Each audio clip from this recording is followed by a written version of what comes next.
नमस्ते दोस्तों, आप सबका बहुत बहुत स्वागत है हमारे इस नए वीडियो में।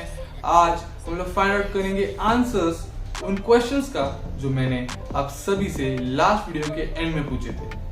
और अगर आपने मेरी वो वीडियो नहीं देखी हो तो प्लीज वो वीडियो जाके देखिए ताकि आपको पूरी बैकग्राउंड स्टोरी क्लियर हो।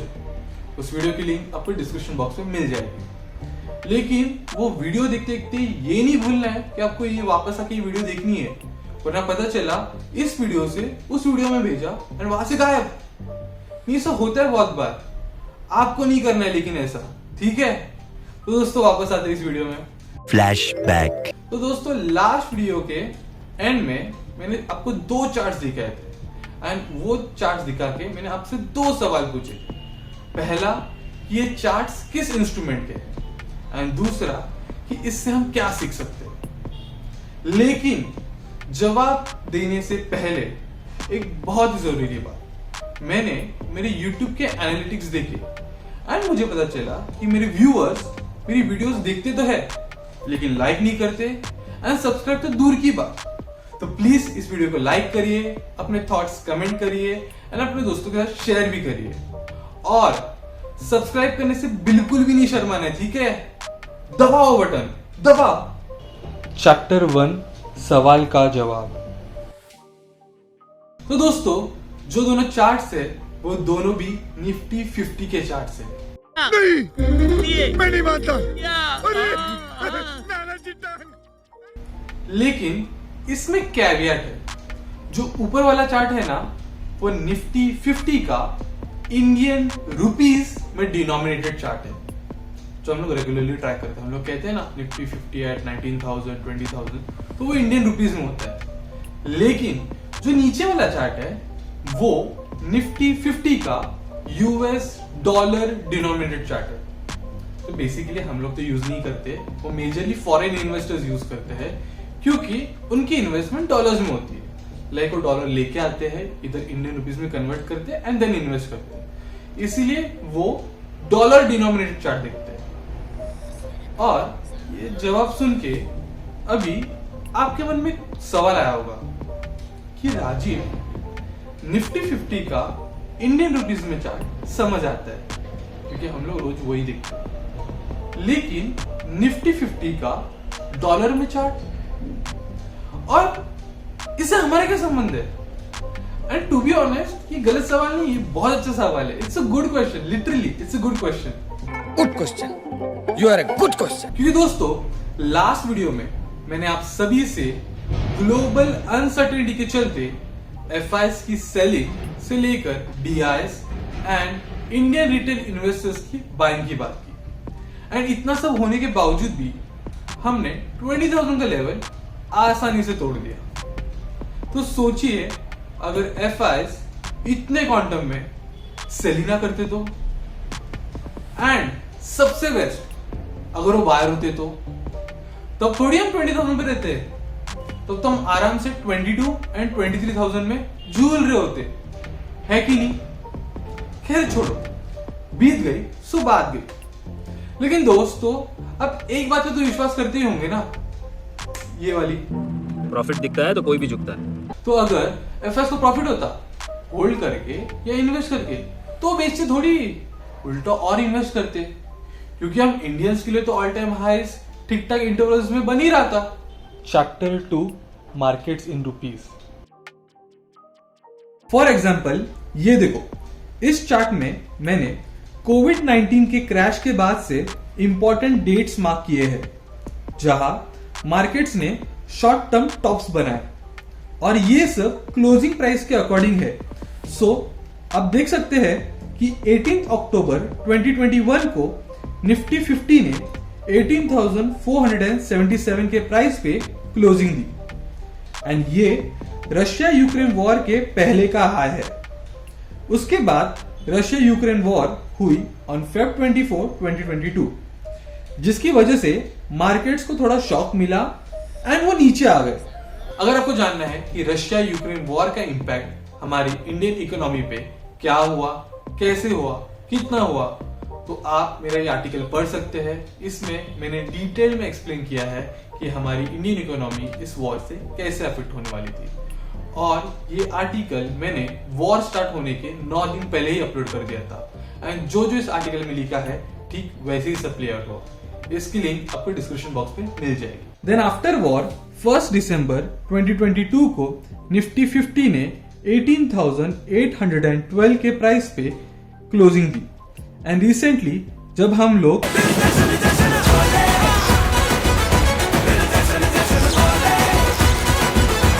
कर रहे थे तब निफ्टी 50 ने 15 सितंबर को अपनी all time high closing at 20,192 के लेवल पे दे दी। अब इस पूरे टाइम सीरीज डेटा को देखकर आपको इतना तो पता चल गया होगा कि हमने ठीक ठाक इंटरवल्स में हमारे प्रीवियस हाइज को तोड़कर न्यू हाइज बनाए, लेकिन ये पूरी स्टोरी पलट जाती है जब डिनोमिनेशन इंडियन रुपीस से हटाकर यूएस डॉलर में कर देते हैं, जो बेसिकली फॉरेन इन्वेस्टर्स यूज करते हैं। Chapter 3 markets in dollars.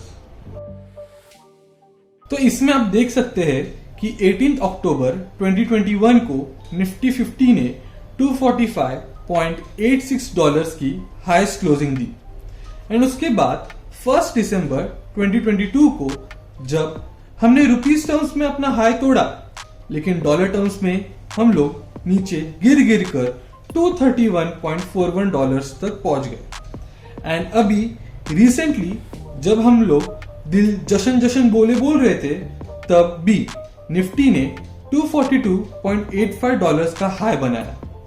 इसका मतलब डॉलर टर्म्स में हमने हाईएस्ट क्लोजिंग 18 अक्टूबर 2021 में ही दे दी थी। इसका मतलब इतने टाइम से जो हम इंडियंस के लिए ऑल टाइम हाईएस्ट बन रहे थे वो फॉरेन इन्वेस्टर्स के लिए थे ही नहीं।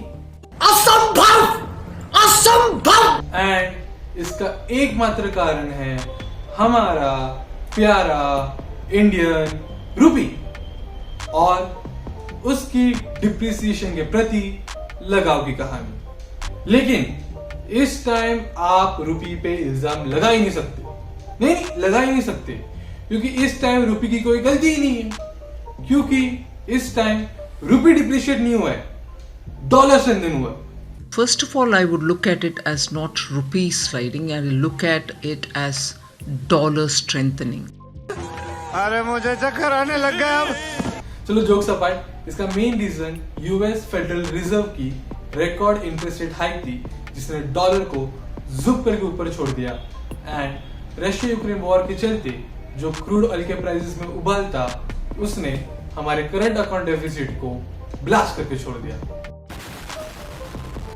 जिसके चलते जो हमारा प्यारा इंडियन रुपी है जो हम सबके दिल के करीब है कि नहीं, है कि नहीं बताओ, है ना, फिर देखा गया तो वो कंटिन्यूअसली डिप्रिशिएट होते गया। चैप्टर 4 करेंसी की मार।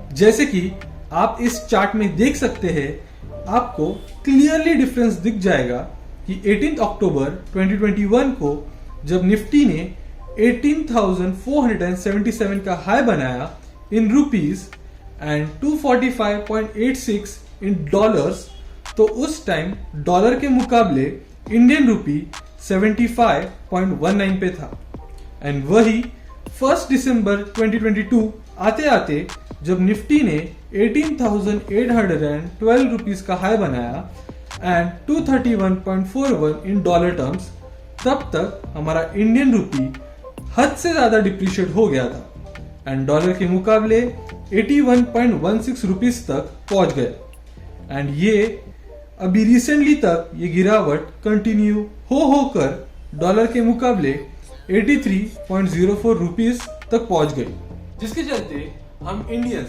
जो रुपीस में इन्वेस्ट करते हैं उनको तो प्रॉफिट हुआ होगा बाय इन्वेस्टिंग इन निफ्टी 50, लेकिन फॉरेन इन्वेस्टर्स उनको या तो घाटा हुआ होगा या फिर no profit no loss. Chapter 5 foreign exchange risk का कंसेप्ट समझाने के लिए मैंने करेंसी डेप्रिसिएशन 50% ली है। यूजुअली करेंसीज शॉर्ट टर्म में इतना डिप्रिशिएट नहीं होते हैं अनटिल एंड अनलेस उनके देश में कोई इकोनॉमिक कैटास्ट्रॉफी ना हुई हो। सो कैलकुलेशंस एंड कंसेप्ट को इजीली समझाने के लिए 50% डेप्रिसिएशन ली गई है। So let's start. Suppose $1 is equal to 50 rupees and foreign investors ने $100 मिलियन इंडिया में इन्वेस्ट किए, जो इस एक्सचेंज रेट के अकॉर्डिंग होते हैं 500 करोड़ रुपीज। अब कोई भी रीजन की वजह से if $1 is equal to 75 rupees यानी कि 50% डेप्रिसिएशन एंड मार्केट्स मूव नहीं हुए, दैट इज स्टॉक्स या इंडेक्स उसी प्राइस पे रहा, देन फॉरेन इन्वेस्टर्स ने जो $100 मिलियन इन्वेस्ट किए हैं उसकी करंट वैल्यू हो जाएगी $66.66 मिलियन, क्योंकि रुपीज में तो उनकी इन्वेस्टमेंट 500 करोड़ की ही होगी, लेकिन when they sell their investments and convert their money back in dollars at a depreciated rate, then they will need to face a loss of 33.33% on invested capital just because of 50% depreciation in rupees with respect to dollars. Chapter 6 Conclusion. And I feel ये foreign exchange risk की main risk है जो foreign institutional investors को भारत में heavily invest करने से in short term रोक रही है। एक बार यूएस में इंटरेस्ट रेट पीक आउट हो जाएंगे एंड क्रूड ऑयल के प्राइसेस थोड़े और कूल डाउन होने के बाद इंडियन रूपी की डिप्रिसिएशन कम होगी, जिसके चलते we can see a sharp inflow of investments from the foreign investors. लेकिन तब तक के लिए ये हमारी जिम्मेदारी है कि हम हमारे मार्केट्स को अफ्लोट रखें by investing in it and absorbing the FI selling, क्योंकि I believe ये ग्लोबल अनसर्टिनिटी का माहौल बहुत जल्द खत्म होने वाला है। So I hope आपको एक अलग पर्सपेक्टिव मिला होगा as to why FIs are shying away from our markets in short term, and इसका हम भरपूर फायदा उठा सकते हैं by acquiring the stocks cheaply as FIs are exiting in it. Outro. आज के वीडियो के लिए बस इतना ही रखते हैं। कोई फॉलो अप क्वेश्चन नहीं होने वाला है क्योंकि अगली वीडियो एक अलग टॉपिक पे होने वाली है। तब तक के लिए आप अपना ख्याल रखिए, खुश रहिए, मिलते हैं बहुत जल्द। नमस्ते।